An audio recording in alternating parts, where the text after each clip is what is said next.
إن أعجبك الفيديو لا تنسى الإعجاب والاشتراك في القناة. السلام عليكم ورحمة الله وبركاته، أسعد الله أوقاتكم بكل خير. عندي هنا تاهو 2012. الرجال جاي يشتكي من تفتفة، ولما الماكينة عنده والعة وتولع معاه بعض اللمبات. ومعروف في سيارات التاهو اللي يكون غالب السيارات إذا صار عندك ضعف في المحرك أو في تفتفة أو في مشكلة في تخص المسفاير تولع لمبة الانزلاق والتراكشن. العموم التفتفة مجالها واسع وأسبابها متوسع فكثير، بس للأسف البعض صار الآن من كثر ما هو في الجروبات ويسمع بعض المقاطع، وفعلا أنا ما ألومهم في نفس الوقت، بس ما هو كل شيء زي هم متصورينه. بعض الأحيان يقول لك والله ممكن حساس، ممكن كويل، ممكن. طيب عندك لمبة الماكينة والعة أيا كان نوعها، لمبة الماكينة أو لمبة والعة، أفحص كمبيوتر بالكود راح توصل للمشكلة أو تكون تقريبية. لأن في بعض السيارات ما شاء الله تبارك الله زي سيارات الجي ام فورد، أنا أتكلم عن السيارات الدارجة اللي عندنا هنا، الألماني هذا ما شاء الله تبارك الله لا تعليق، يعني ما يحتاج. زي هذه السيارات اللي ذكرتها أنا، سيارات ما هي محتاجة فتاوي أو اجتهادات، عندك كود أو فحص أكواد راح توصلك للمشكلة.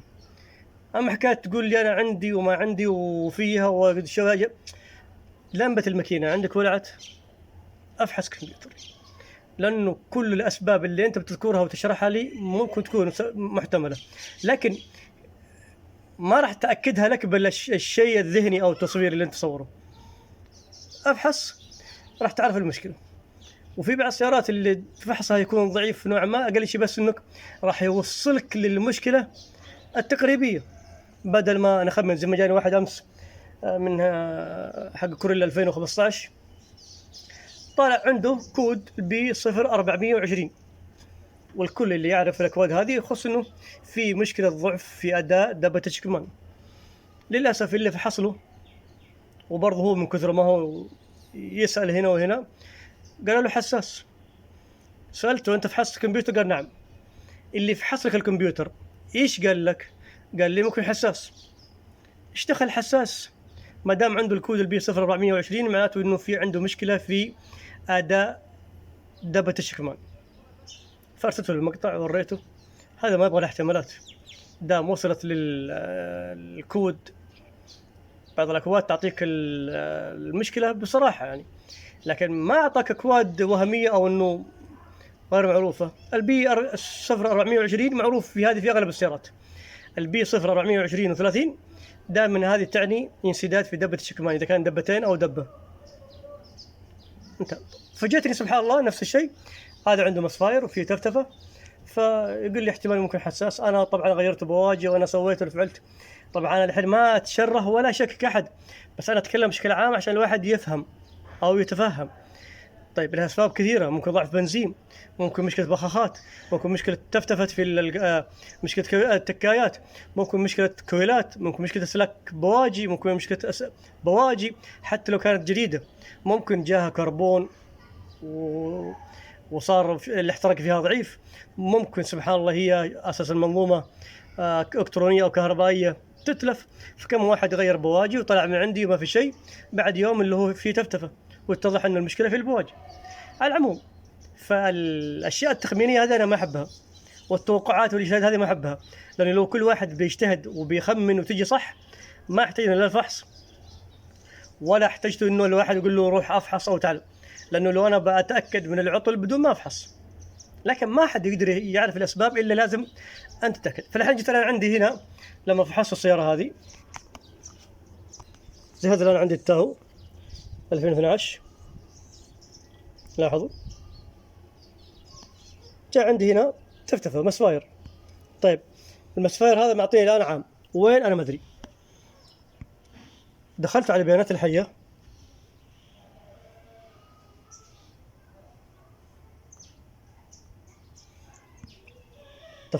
الحية، ومعطيني السرندل 7 في تفتفة. التفتفة هذه اللي حطها أنا، طبعا هذا الموديل عشان الواحد يكون بس للتأكيد. هذه السيارة 2012، فطلع لي عندي رقم 7 فيها التفتفة. أيضا تدعس بنزين، وهذا الشيء اللي أنا متخوف منه، لكن إن شاء الله بنشوف الآن. أنا عندي شك في البخاخات، لكن برضو ما أقدر أجزم حتى نشوف عملية اللي هو الفحص البواجي والكابلات والأسلاك، لأنه أدعس بنزين تختلف المسفاير، وأحيانا ينقطع وأحيانا يرجع. فهذا ما عندي مسفاير تحس إنه يعني زي ضعف بخاخ أو في إشكالية في البخاخ، الله أعلم. لكن أنا برضو ما أتأكد أو ما راح أجزم على شيء معين حتى أسوي الإجراءات الروتينية المبدئية. طبعا أنا برضو صورت البيانات الحية، السيارة شغالة، وهذا عندي، لاحظوا هاي السيارة شغالة.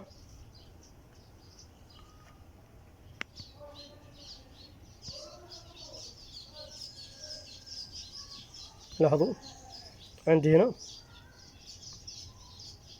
7. لما ادعس بنزين لاحظوا الاختلاف في المسفاير.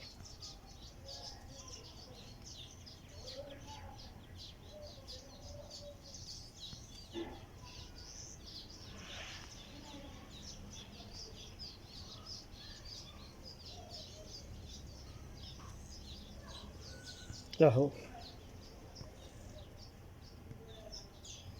مشكلة التصوير. إن شاء الله راح أنا برضو أضيف المقطع هذا عشان التوكيد بس.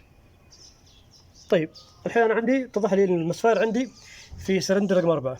طبعا هنا بنك 1، هنا بنك 2. بنك 1 هنا 1. طبعا تقسيمة البواجي عندي هنا 1 2 3 4 5 6 7. هنا الأعداد الزوجية وهنا الأعداد الفردية. 7 عندي له في المؤخر هذا هنا. راح الآن أبدل السلك، إنه هو الآن أسهل شيء عندي. راح أبدل السلك بسلك. راح أبدل السلك حق 7 في 1 عندي هنا الطرف، وراح نشغل ونشوف البيانات. تغير معنا الحال معناته السلك فيه مشكلة، ما تغير معنا الحال راح نغير بعدها البواجي.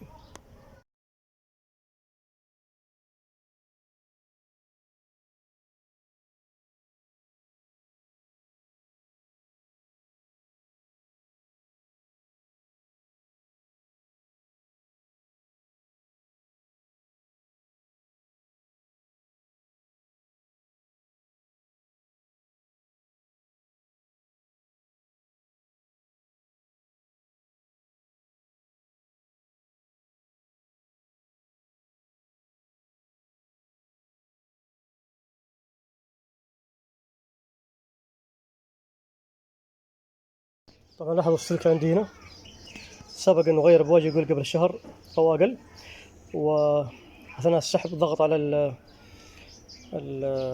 السلك بالعازل. على العموم راح الان ابدل وبخليه زي ما هو بهذا الشكل.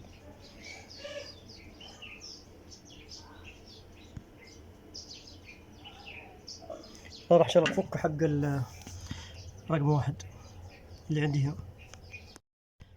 بدلنا بين السلكين بين 7 و1.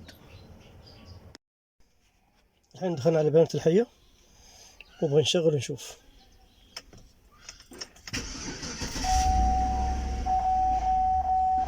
الآن هذا عندي 1. لاحظوا باقي التفتفة وين موجودة في 7، يعني غيرنا السلكين وباقي نفس المشكلة.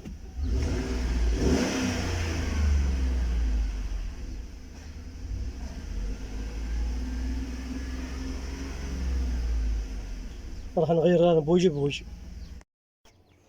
لا تعليق. لاحظوا البواجي اللي عندي هنا إذا كان بهذا الشكل يقول مغيرها قبل شهر.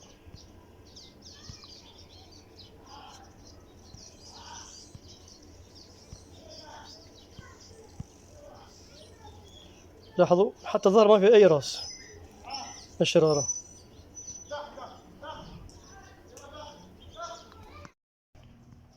هذا عندي رقم 7 وهذا عندي رقم 1.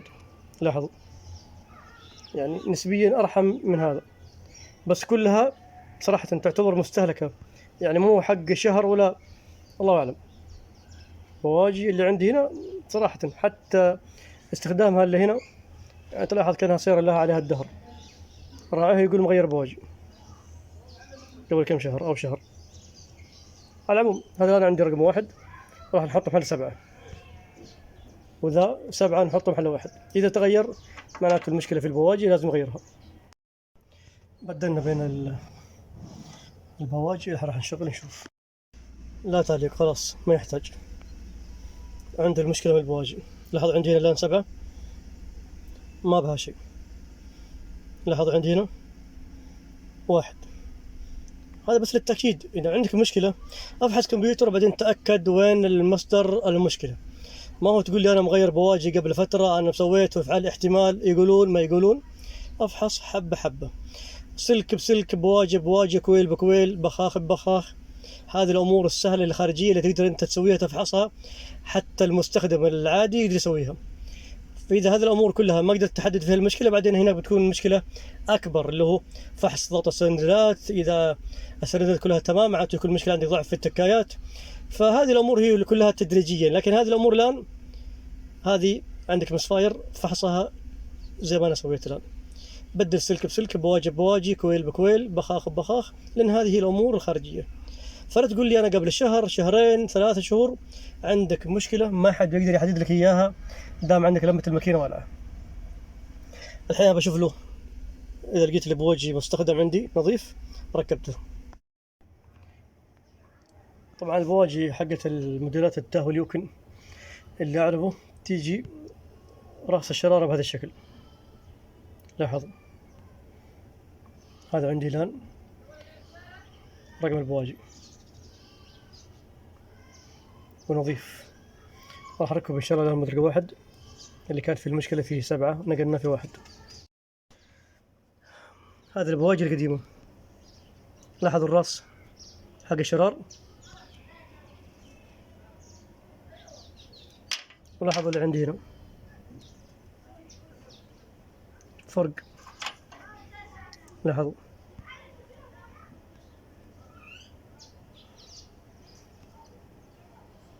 فرق في الراس الشرارة.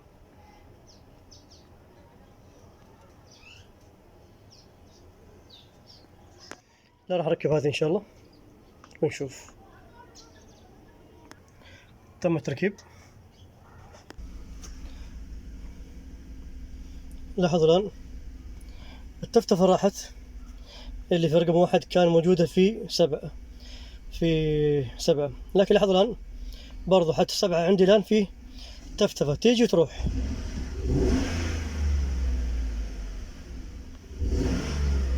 يعني أغلبها كلها بواجي تحت التغيير. هذا أنا عندي 2 وهذا الآن 7.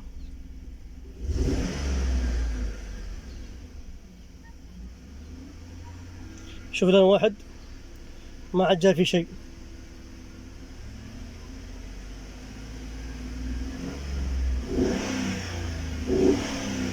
ضعف بواجي، لازم تغير بواجي.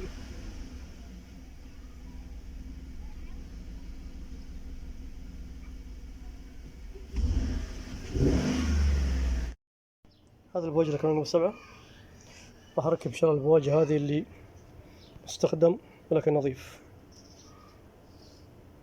لاحظ راس الشرارة، حتى البواجي شكلها مختلف. الراس الشرارة لاحظ اللي عندي هنا نفس الشيء. الحين راح نشوف رقم 2 اللي هو هذا رقم 2. هذا البواجي حق رقم 2.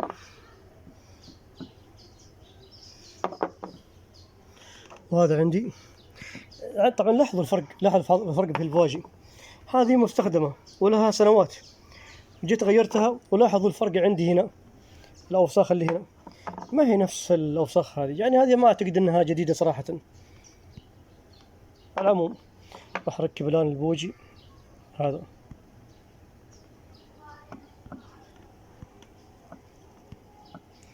لاحظوا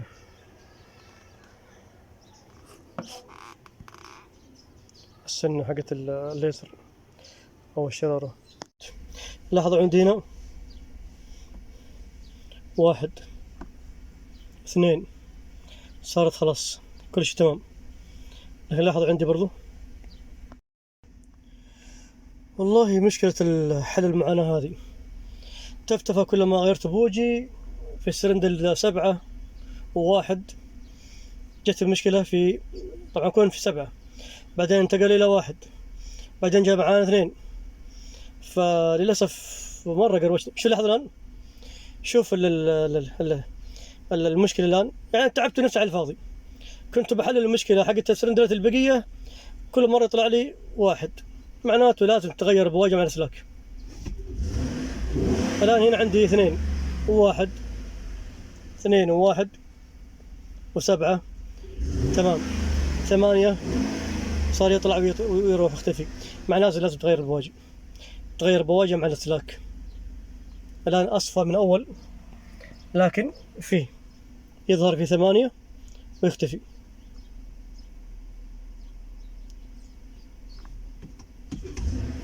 لاحظوا، يعني مشكلة بواجي وأسلاك.